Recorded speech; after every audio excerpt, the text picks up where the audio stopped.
আল্লাহ নবী সাল্লাল্লাহু আলাইহি ওয়াসাল্লাম বলছেন, হাদিসের মধ্যে আছে, যে ফজরের নামাজ পড়ে না, আল্লাহ রসুল বলছে ওয়া ইল্লা আসবাহা খাবিসান নফস কাসলানান, ফজরের নামাজ যে পড়ে না, রসুল বলেন সে হচ্ছে খবিস। খবিস, এটা খবিস তুই বেটা। এই তোমরা যারা ফজরের নামাজ পড়ো না, খবিস তুই বেটা, খবিস। পাউডার লাগায়, আবার পাউডার লাগাও কিত্তা, খবিস কোথাকার খবিস, আবার পাউডার লাগাও কিত্তা, ফেয়ার এন্ড লাভলি ডলও কিত্তা। কথা বলেন না কেন? তুই কিত্তা পাউডার লাগাও, পাউডার লাগাইলে বুঝি সুন্দর হয়। বেড়ি দেখো না পাউডার লাগায়ও, এবুড়িয়ে লাগায় ঘন্টা দুয়েক পর আবার এবুড়িয়ে দুইয়া লায়। এবুড়ি জানে এটা ধোকা, ঠিক কিনা বলেন না? এটা যে ধোকা, নাহলে এবুড়ি ধোকা। মেকআপ বক্স ধোকা আবার লাগাইয়া সেটা, এটা ধোকা, এটা আসল না, এটা নকল। আল্লাহ নবী সাল্লাল্লাহু আলাইহি সাল্লাম বলেন বেনামাজি খবিস। আর নবীজি হাদিসে আছে, বাথরুমে ঢুকতে, পেশাব পায়খানায় ঢুকতে নবীজি খবিস থেকে পানাহ চাইতেন, দোয়া পড়তেন। তো এই দোয়ার অর্থ কি? আল্লাহ আমি খবিস থেকে কি চাই? পানাহ চাই। তার মানে নবীজি বুঝাই দিছে উম্মত, পেশাব পায়খানার মধ্যে থাকে খবিস। খবিসের ঠিকানা কোথায়? Bathroom, bathroom, toilet. আল্লাহুম্মা ইন্নী আউযু বিকা মিনাল খুবুসি ওয়াল খাবায়েস। আল্লাহ খবিস থেকে পানাহ চাই। বাথরুমে ঢুকতে বলেন, জন্য বেনামাজি খবিস। এই খবিসের ঠিকানা টয়লেট, নাপাক, এটা নাপাক, এটা অপবিত্র, অপদার্থ, এটা অকর্মণ্য। এটা জিন্দেগির আর অর্থ কি?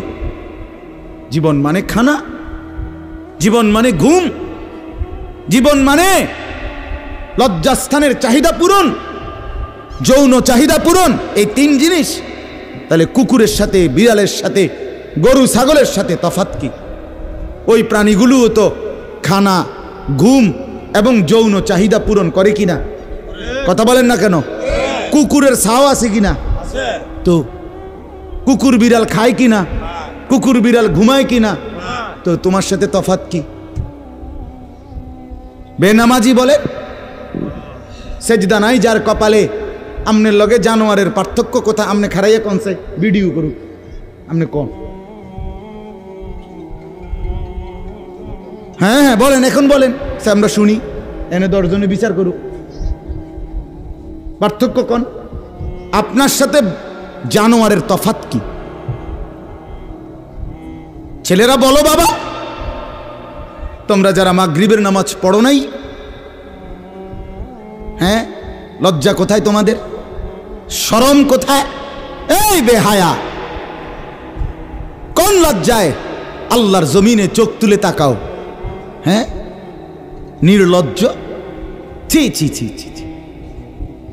মুসলমান এত আত্মমর্যাদা বোধহীন হয় কিভাবে? মালিককে চেনে না, বানানেওয়ালাকে চেনে না, গোলামি বোঝে না, সেজদা দিতেও মন চায় না। মুসলমান এত পাষাণ হয় কেমনে? আরে তার মা কোথায়? তার বাবা কোথায়? আরে তুই কোন মার দুধ খাইছত রে? তোরে কি মা দুধ খাওয়ায় নাই? তুই কি বাবার হাতে বড় হও নাই? তুই কি মুসলমানের ঘরে জন্ম নেও নাই? হায় না ফরমান। মা বাপ গুলোকে বললাম, কি ফুতেরে মা আমনে দুধ খাওয়াইলেন? এই অপদার্থ তো সেজদাও দেয় না। হ্যাঁ, এই বাপ, কাল লাগে বিল্ডিং বানাইলেন? এই হাইওয়ান তো সেজদাও দেয় না। কাল লাগে সোফা বানান, মাতবুরি দেখান, চা দোয়ানে বইয়া গপ মারেন, জিফুত লইয়া বালা আসি, কিতা বালা?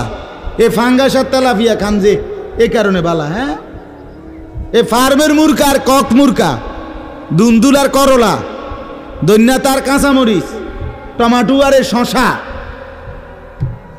এই তো খানা। আর কিতা কথা বলে? নার কি ঘুরে গেলে তো ফাঙ্গাস তেলাপিয়ে। দুনিয়ার বেশি কি ভোগ করছি আমরা? খুব আশ্চর্য কিছু, অনেক কিছু দুনিয়া ভোগ করছি আমরা। এটুকু দুনিয়া ভোগ করছেন বলে এ ফান কদ্দুর খান, বিড়ি খান, চা খান, বন খান, টেলিভিশনে মানুষের বেডির নাচ চান। আমনের বেডি তো আর নাচে না, নাচে মানুষের বেডি। কথা বলেন না? এতটুকু দেখেই দুনিয়া ভোগ করছেন বলে খুশি হয়ে গেলেন, তৃপ্ত হয়ে গেলেন, মজা পেয়ে গেলেন। আহা, আফসুসের ব্যাপার। এত লম্বা আখিরাত কেমনে পার হবেন? এত লম্বা কবরের জিন্দেগি কেমনে পার হবেন বলেন তো? নূহ আলাইহিস সালামের জামানায় যারা মারা গেছে তারা আজ কত হাজার বছর কবরে পড়ে আছে। ইব্রাহিম আলাইহিস সালামের জামানায় যারা মারা গেছে তারা আজকে কতদিন কবরে পড়ে আছে। হ্যাঁ, আবু জেহেল আজকে কত বছর কবরে পড়ে আছে? 1450 বছর, আরো বেশি, 1450 বছর ধরে পড়ে আছে কবরে। এরপরে তো হাসরের মাঠ, এরপরে তো ফুলসেরাত, এরপরে তো জাহান্নাম, আর তো রইছে। তাহলে দুনিয়ায় থাকলি কতদিন, কবরে পড়ে রইলি কতদিন? আপনি বলেন। আবু জেহেল দুনিয়াতে ছিল 800 বছর, কথা কন না? আবু লাহাব দুনিয়াতে জীবিত ছিল 900 বছর, তো কবরে আছে কত বছর? তো বাঁচছে কয় বছর? নাহলে 60 বছর, নাহলে 70 বছর, ঠিক কি না বলেন? তাহলে দুনিয়ায় ছিলি কতদিন, কবরে আসত কতদিন? আচ্ছা, এই কথাই এখনই মনে হইল। হ্যাঁ, এরপরে তো সামনেরটি রয়েছেই মিয়া, এখনো তো কিয়ামত আসে নাই, এখনো তো ইসরাফিল ফু দেয় নাই। একবার ফু দিবে, সব কবরে যাবে, আবার ফু দিবে, হাসরের মাঠ কায়েম হবে। আবার হাসরের মাঠের একদিন, খোদার কসম এই কোরআনে আল্লাহ বলছে, হাসরের ময়দানের এখন একদিন, প্রতি একটা দিন কয় ঘন্টা? হাসরের একদিন আল্লাহ বলছে 50,000 বছর, 50,000 সানা, 50,000 বছর। হাসরের ময়দানের পুরা সময় না, একদিন, একদিন। পুরা হাসরের মাঠ কতদিন সেটা আল্লাহই জানে। প্রিয় বন্ধু আমার, নষ্ট হয়েন না। ছেলেরা আমার, বাপ, বরবাদ হইও না। মনে করো কেউ বলে নাই, তবুও নষ্ট করো না নিজেরে। বাবা বলে নাই, মা বলে নাই, সর্দারে বলে নাই, মাতবরে বলে নাই, গ্রামের মুরব্বীরা বলে নাই, কেউ তোমারে কিছু বলে নাই, তবুও তুমি নিজেরে নষ্ট করে দিও না। হযরত ইব্রাহিম আলাইহিস সালাম, পুরা কওম, আপন মা, আপন বাপ, সবাই মূর্তি পূজক, কেউ তো ওনাকে ইমানের দাওয়াত দেয় নাই, তবুও সেই ছোট্টবেলা থেকে তিনি ওইখানে থেকেই উনি খুঁজে নিছেন আল্লাহকে। কাকে খুঁজে নিছেন? আল্লাহকে খুঁজে নিছেন, আল্লাহকে তালাশ করে নিছেন। কওমের লোকেরা বলছে যে তারকা এটা রব। বলছে আচ্ছা ঠিক আছে, দেখি তো। কিছুক্ষণ পরে তারকা ডুবে গেছে। বলছে কই, রব আবার ডুবে কেমনে? পরের দিন এলাকার লোকরা বলছে চাঁদ, এটাই আমগো রব। বলছে আচ্ছা ঠিক আছে, মানে নিলাম, দেখি তো। ভোর হতে হতে দেখে চাঁদ নাই। কি ও রব যদি জায়গা, তো আমি বন্দা রইলাম, রব কু? বুঝছেন নাই কথা? এরপরে বলছে সূর্য, এটা বড় সড়ো মোড়া তাজা, এটাই রব। হ্যাঁ, ইব্রাহিম আলাইহিস সালাম বলছে আচ্ছা দেখি তো। সন্ধ্যা হয়েছে আর সূর্য ডুবে গেছে। তো ইব্রাহিম আলাইহিস সালাম বলছে হায় আমার কওম, কি কও ইডি তোমরা? তোমার মাথা ঠিক আছে নি? রব কেমনে এর মোড়ে নামে? রব এমন হয় কেন? বানানেওয়ালা এত দুর্বল হবে কেন? তখন তিনি বলছে ইন্নী ওয়াজ্জাহতু ওয়াজহিয়া লিল্লাযী ফাতারাস সামাওয়াতি ওয়াল আরদা হানিফা ওয়া মা আনা মিনাল মুশরিকিন। যে না কওম শোনো, আমি তোমাদের বানানো কোনো দিকে ফিরব না, আমি ফিরছি, আমার চেহারা, আমার জিন্দেগি ফিরাইয়া দিলাম ওই সত্তার দিকে যিনি 7 আসমান ও জমিন পুরাটা বানাইছি। হানিফান, একনিষ্ঠভাবে আমি শুধু তার দিকে ফিরলাম। ওমা আনা মিনাল মুশরিকিন, আমি মুশরিকদের অন্তর্ভুক্ত নই, আমি আল্লাহকে ছাড়া কাউকে মানি না। হ্যাঁ, হযরত ইব্রাহিম আলাইহিস সালামের বাবা বলছে, পুত তোরে আমি তেজ্য পুত্র করে বাড়ি ছাড়া করে দেব। হযরত ইব্রাহিম আলাইহিস সালাম বলছে, আ'তাজিলুকুম ওমা তাদউনা মিন দুনিল্লাহ, আব্বা আমি আমনেরে ছেড়ে দিলাম, আমনে আমার কিতে ছাড়বে, আমনে বাইত জায়গা দিতেন না, কিতে আমি আইলাম না আমনে বাইত, আমার ঈমান দরকার, আমার আখিরাত দরকার, আমি বন দিয়ে কিতে করি, আমি সোফা দিয়ে করমু ডাকি, আমি বিল্ডিং দিয়ে করমু কি? যার বাপে বিল্ডিং করে দিছে না হাতে বেড়া পরে আর বিল্ডিং করতে আসছে না, মা কথা কয় না, বোঝেন নাই আমার কথাটা? যার বাপে জমি কিনা দিতে আসছে না এবড়ার পরে এবড়ার ফুতে আর কোনোদিন জমি কিনতে আসছে না, তো তো কি আমনে যে একবার উল্টাইয়া গেছেন। হ্যাঁ, আরে ফুত, আমি যদি কদ্দুর কিছু করে দিয়ে যাইতাম না পারি, আমি মরলে তারা খাইব কেমনে? না তারা চিরা খাইব, আর পরে আমনে 2 বস্তা চিরা কিনে দিয়ে যাই, আমনে মরলে আর কেউ দুনিয়াত কাম করতো না, আমনে একটা কামিলা মূর্তি আছেন শেষ। এটা ধোকার কথা না, বলেন না কেন? তো হযরত ইব্রাহিম আলাইহিস সালাম বলছে, আব্বা আপনাকে ছেড়ে দিলাম।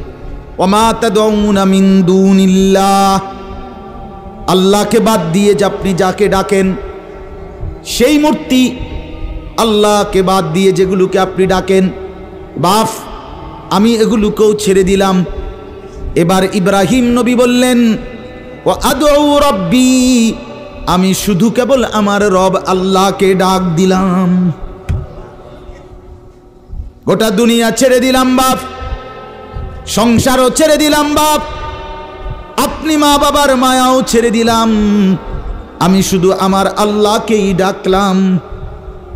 আসা আল্লাহ আকুনা বিদুআই রাব্বি শাকিয়া।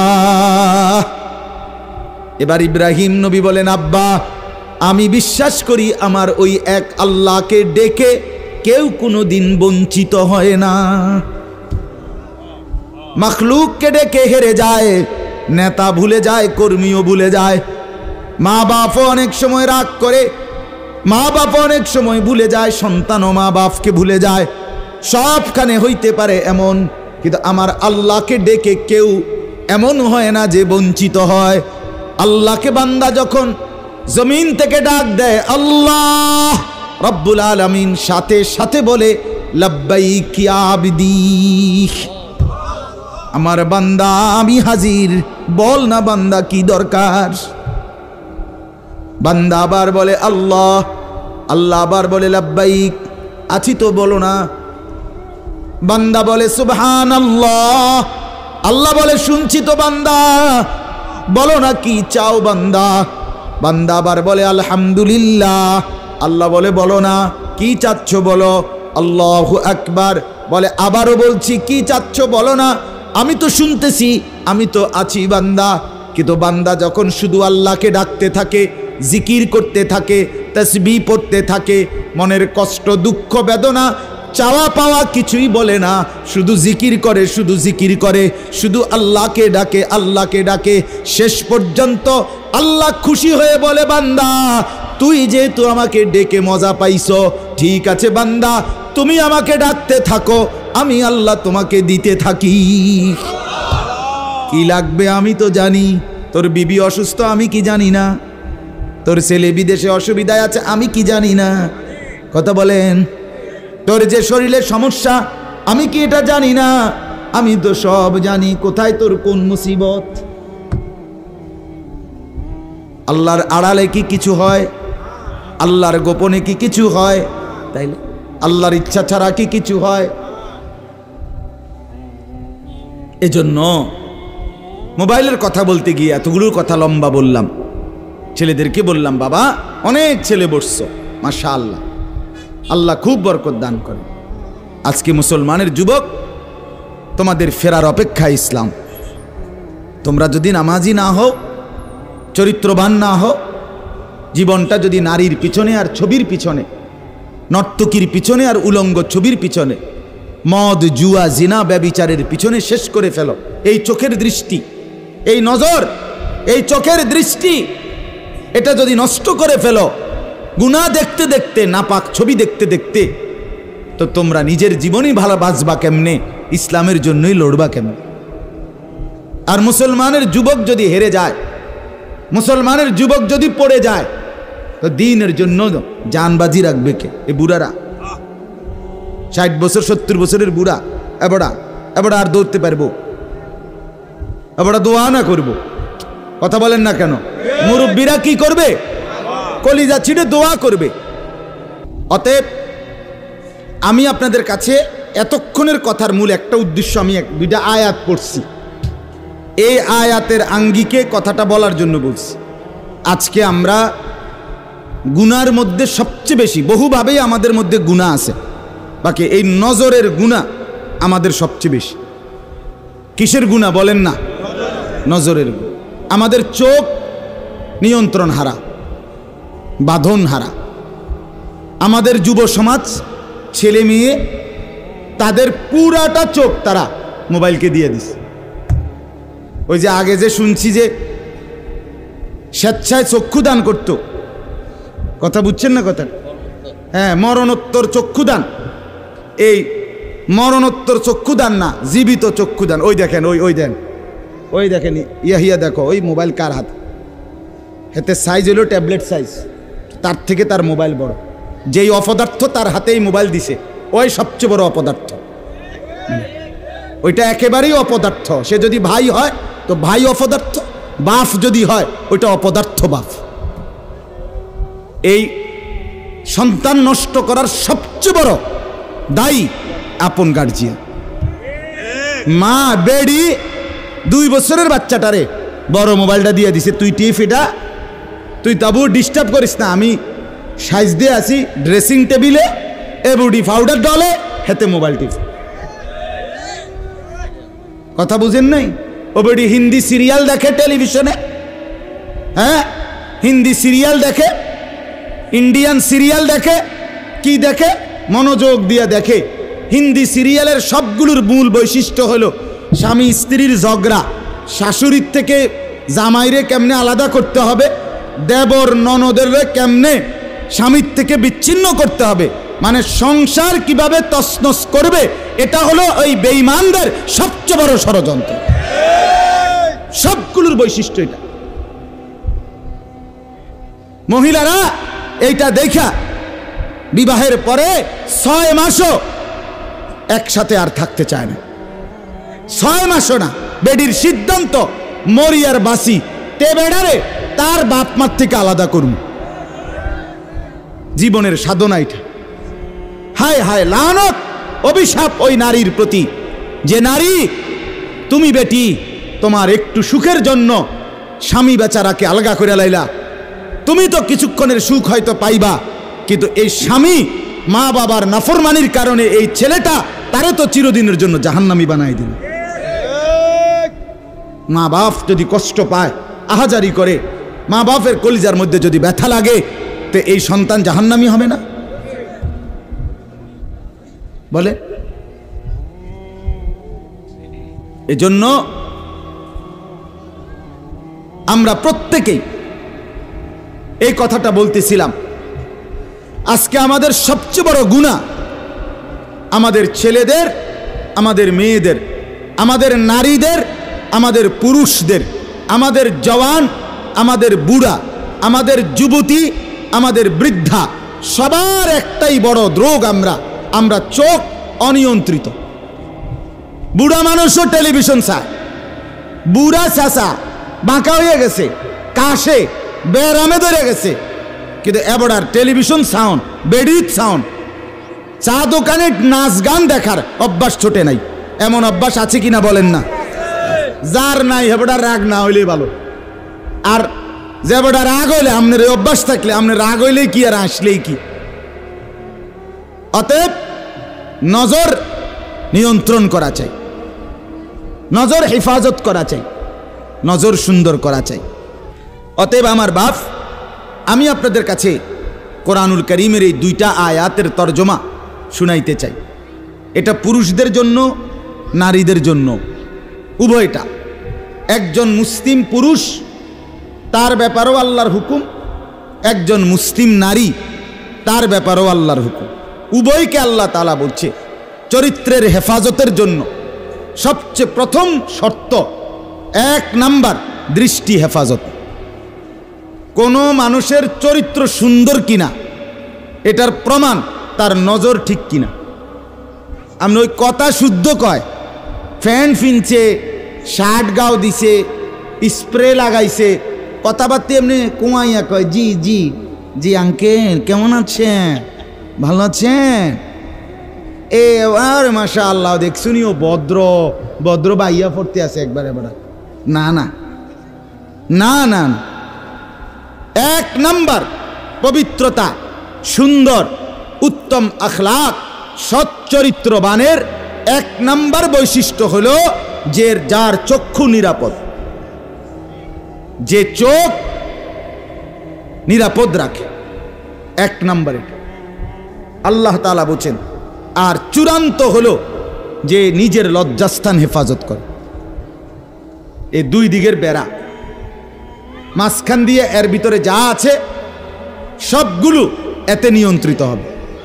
যে নিজের চোখকে হেফাজত করে, নামাইয়া রাখে, ভিন নারী, হ্যাঁ, যেই দৃশ্য দেখা, যেই ছবি, যেই নাচ গান, অশ্লীল দৃশ্য, হ্যাঁ, উলঙ্গ ছবি, বেপর্দা নারী, ভিন নারী, যাকে দেখার আমার কাছে অনুমতি নাই, আল্লাহ অনুমতি দেন নাই, তার থেকে নজর যে নামিয়ে রাখে এবং নিজের লজ্জাস্থান যে হেফাজত করে, আল্লাহ কোরআনে বলছে যালিকা আজকা লাহুম, এটাই হচ্ছে সর্বশ্রেষ্ঠ পবিত্রতা।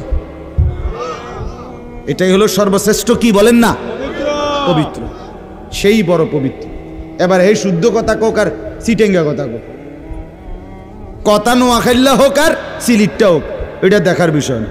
দেখার বিষয় হলো তার নজর দৃষ্টি এটা নিচের দিকে কিনা, আর লজ্জাস্থান হেফাজত কিনা। এই দেখেন আল্লাহ কি বলে শুনেন। 18 নম্বর পারা 24 নম্বর সূরা, সূরায়ে নূর, এই সূরার 30 নম্বর আয়াত।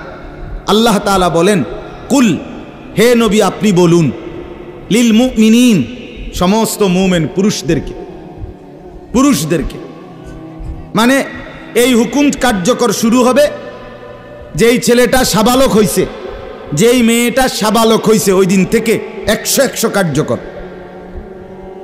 কোন ছেলের উপরে যেদিন গোসল ফরজ হয়েছে, প্রথম যেদিন তার বীর্যপাত হয়েছে, সেদিন থেকেই সে সাবালক, প্রাপ্তবয়স্ক, সেদিন থেকেই সে যুবক, সেদিন থেকে ইসলাম মানা পুরাটা 100 তার উপরে ফরজে আইন।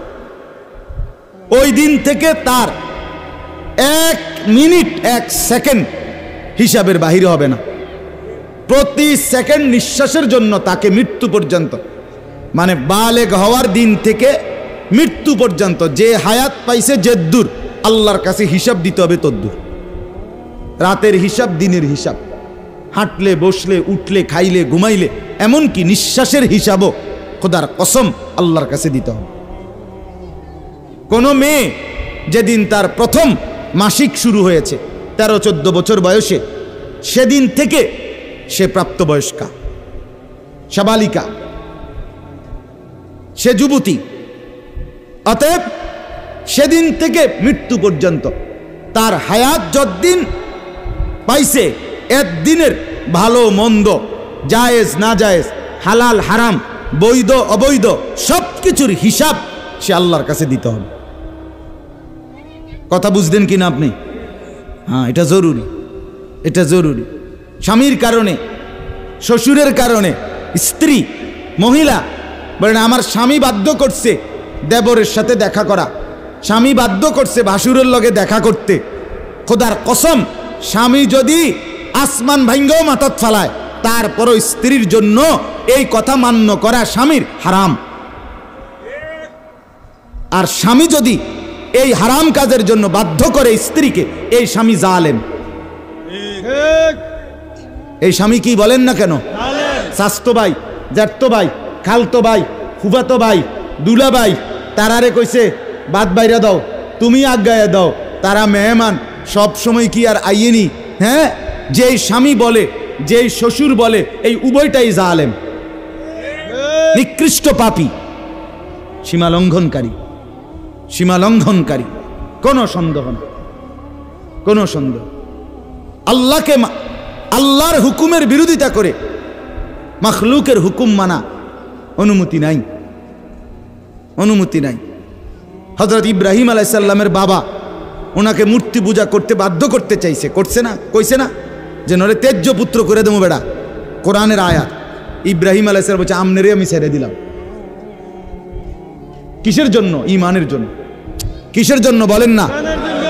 ওয়া ইন জাহাদাকা আলা আন তুশরিকা বি মা লাইসা লাকা বিহি ইলমুন ফালা তুতি'হুমা ওয়া সাহিবহুমা ফিদ দুনিয়া মা'রুফা।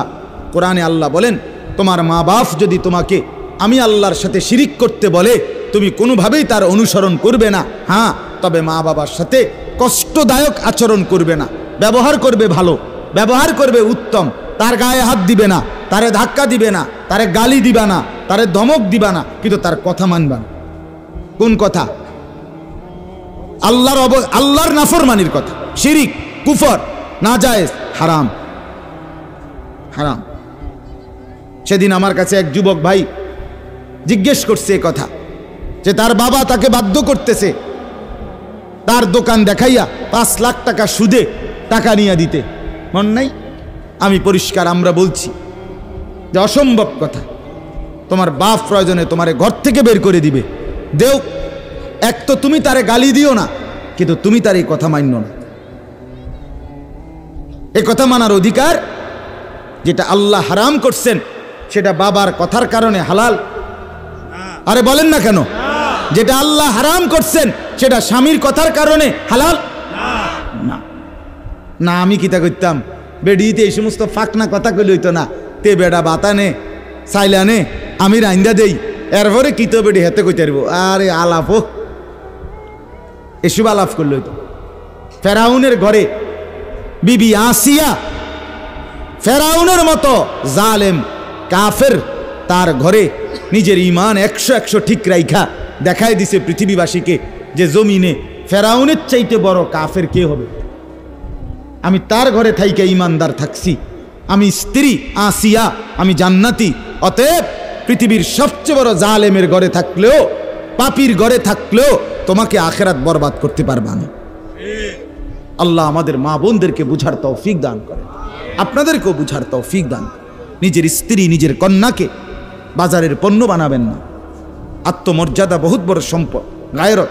আপনার স্ত্রী বেপর্দা বাজারে বাজারে ঘুরে, রাস্তার পুরুষ রাক্ষসের মতো তাকাইয়া দেখে, আপনার আত্মসম্মানে লাগে না, আপনি বেগায়রত, আপনি পুরুষ নামের কলঙ্ক। আপনার মেয়ে বেপর্দা হাঁটে, 8-7 কাপড় পরে, টাইট কাপড় পরে, জামা পরে, রঙ্গিলা পাউডার সিয়া সাজ্জা রাস্তার বখাটে দুই পাশে কুত্তার মতো দুই পাশে গুরগুর গুরগুর কইরা পিছনে পিছনে ঘোরে। আমনে বাপ হইয়া জানেন, মেয়ে মা হইয়া দেখছেন, আমনের গায়ে লাগে না, কলিজায় লাগে না, আপনি বেগায়রত, আত্মমর্যাদাহীন পুরুষ আপনি। আমি সেদিন নিজে দেখছি, আমার কলিজা ছিঁড়ে গেছে। আমি নিজে দেখছি, ওই দেবিদ্দার রাস্তা দিয়ে আসতেছি, বাজারের মধ্যে জ্যাম। হঠাৎ আমার নজর জানালা দিয়ে বাহিরে দেখলাম একটা স্কুল পড়ুয়া মেয়ে। মেয়েটা আপনার স্বাভাবিকভাবে জড়সড়ো হয়েই হাইটা যাইতেছে সামনে দিয়া। ঠিক মেয়েটার এক হাত পিছনে একটা ছেলে আপনার এই বড় মোবাইল দিয়া, মেয়েটা হাঁটতেছে মেয়ের মতো, এই জানোয়ারে পিছন থেকে ভিডিও করতে করতে মেয়ের যাইতেছে পিছন। আমার মন চাইছে জানালা খুলে বলি, বোন তোর পিছনে কুত্তা লাগছে, তোর পিছনে কি লাগছে? কুত্তা লাগছে, তুই তোরে কুত্তা থেকে বাঁচা। বলেন মুসলমান এত নিকৃষ্ট হয় কিভাবে?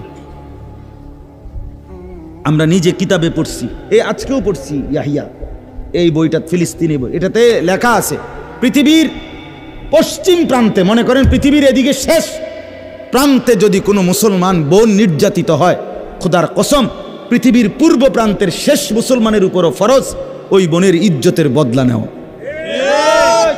এটা মাসালা। হ্যাঁ, কথা ছিল এই, মুসলমানের যুবক হবে মা বোনের ইজ্জতের পাহারাদার।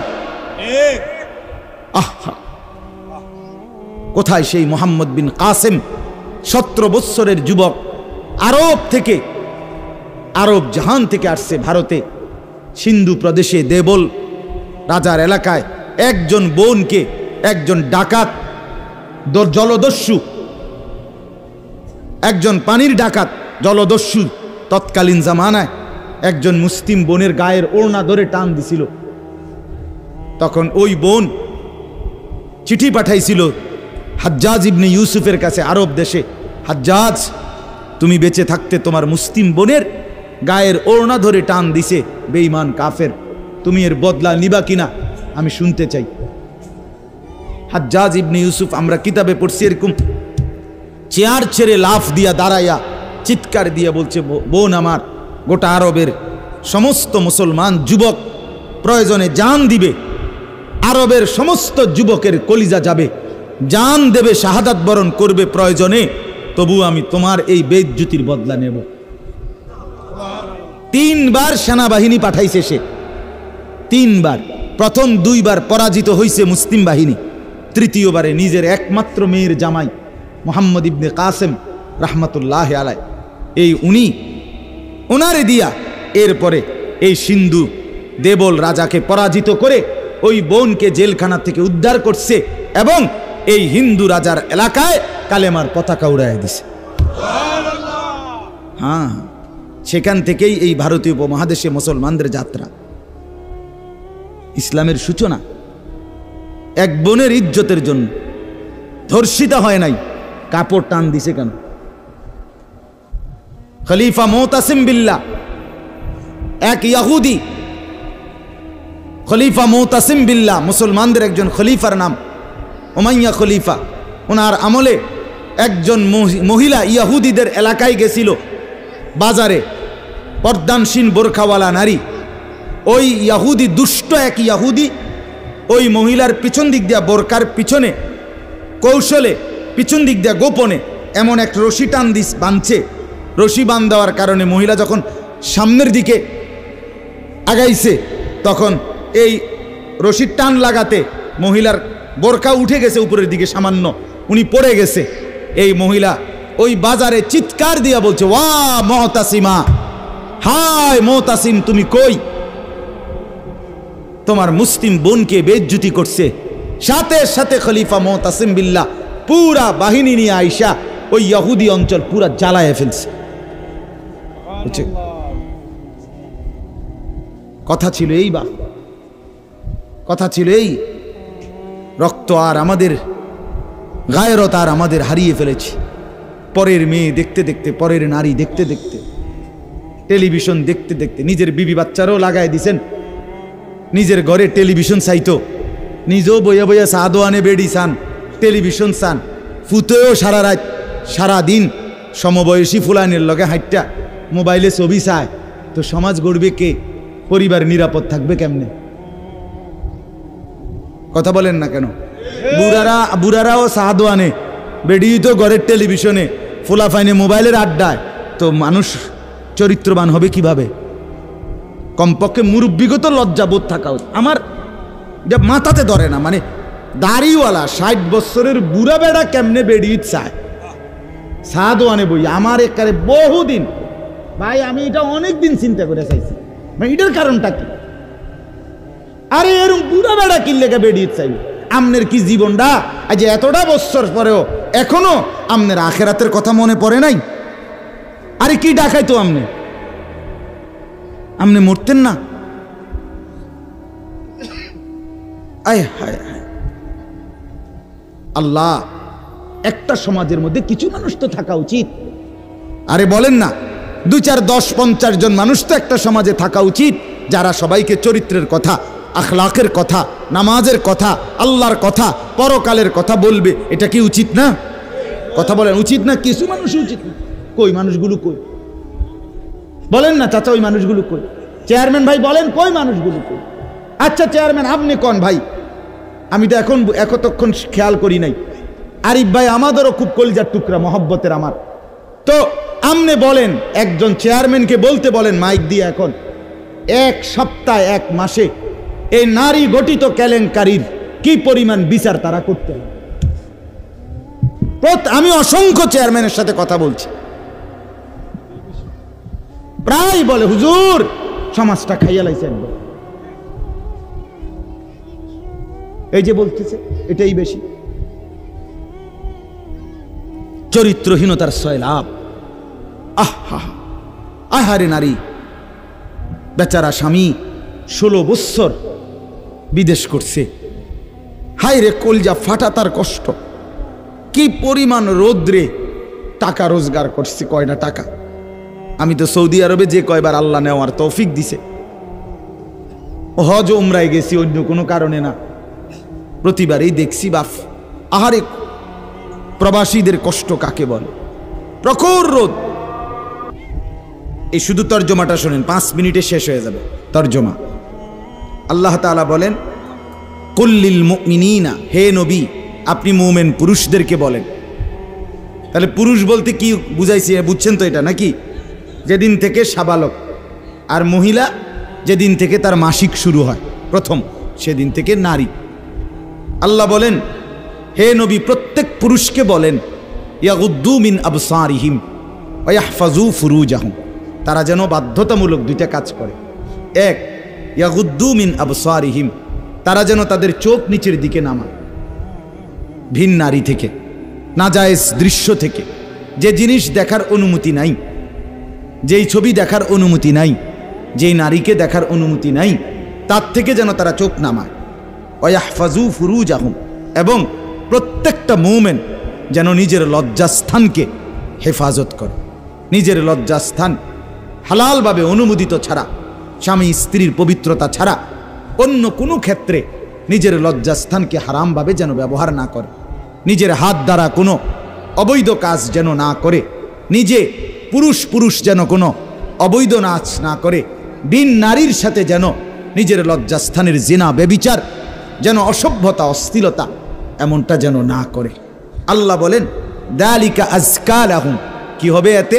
আল্লাহ বলে এটাই হবে সর্বশ্রেষ্ঠ পবিত্রতা। এটাই কি বলেন না? সর্বশ্রেষ্ঠ পবিত্রতা।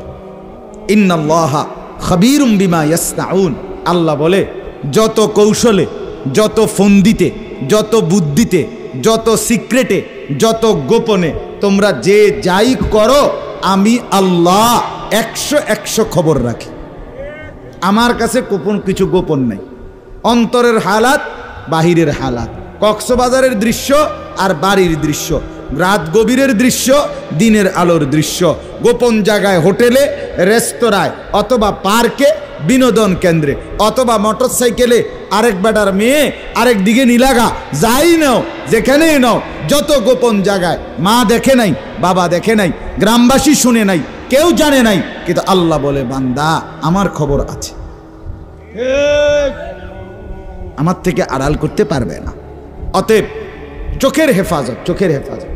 বুড়া মানুষ আপনাদেরকে মৃত্যু পর্যন্ত, 90 বছরের বুড়া, আমার বুড়া হয়ে গেছি, বয়স হয়ে গেছে না, মানুষের শরীর আড্ডি মাড্ডি বয়স হয়। শাহওয়াত, শাহওয়াত যেটাকে বলে, কামনা বাসনা, এটা কখনোই বুড়ো হয় না, বুড়ো হয় না। হ্যাঁ হ্যাঁ সোজা কথা, আমি খোলামেলা বললাম, শাহওয়াত কি হয় না? বুড়ো হয় না। এজন্য বালেগ থেকে বৃদ্ধ পর্যন্ত সবাই এই হুকুম। 2 নাম্বার আল্লাহ বলেন 31 নম্বর আয়াত, অকুল্লিল মুমিনাতি ইয়াগদুদনা মিন আবসারিহিন্না ওয়া ইয়াহফাজনা ফুরুজাহুন্না, হে নবী আলাদাভাবে আপনি মুমিন মহিলাদেরকেও বলেন, নারীদেরকেও বলেন, তারাও যেন এই 2টা কাজ করে। কি? চোখ নামিয়ে রাখে, চোখ নামিয়ে রাখে। কোনো নারী যেন রাস্তার পুরুষ, ভিন পুরুষ, যাদেরকে দেখার অনুমতি নাই, এই যে দেবর, এই যে ভাসুর, চাচাতো ভাই, মামাতো ভাই, ফুফাতো ভাই, খালাতো ভাই, দুলা ভাই, এরকম মানুষগুলো যাদেরকে দেখার অনুমতি নাই, রাস্তার পুরুষ যাদেরকে দেখার, চোখ ফেলার অনুমতি নাই, তাদের থেকে যেন চোখ নামিয়ে রাখে। ওয়া ইয়াহফাজনা ফুরুজাহুন্না, আল্লাহ বলে প্রত্যেক নারীকে বলেন, হে নবী, তারাও যেন তাদের লজ্জাস্থানের হেফাজত করে। এক নারীর সতীত্ব, তার ইজ্জত, তার সম্ভ্রম, এটাই তার জীবনের সবচেয়ে বড় সম্পদ। যে নারী সতীত্ব হারা, যে মেয়ে ইজ্জত হারা, তার জীবনে আর 2 পয়সার কোনো মূল্য নাই। জন্তু জানোয়ারের কোনো মূল্য থাকতে পারে, কিন্তু এই বেহায়া, বেশরম, লজ্জা হারা, ইজ্জত হারা, যেটা যদি কেউ ধর্ষিতা হয় নাই কিন্তু পর পুরুষের সাথে অবৈধ সম্পর্ক করে, হারাম প্রেম করে, ভিন পুরুষের সাথে নিজের ইজ্জত নষ্ট করেছে, নিজের চরিত্র নষ্ট করেছে, খোদার কসম তার 2 পয়সার কোনো মূল্য এই সমাজে, দুনিয়াতে, আখেরাতে কোথাও নাই।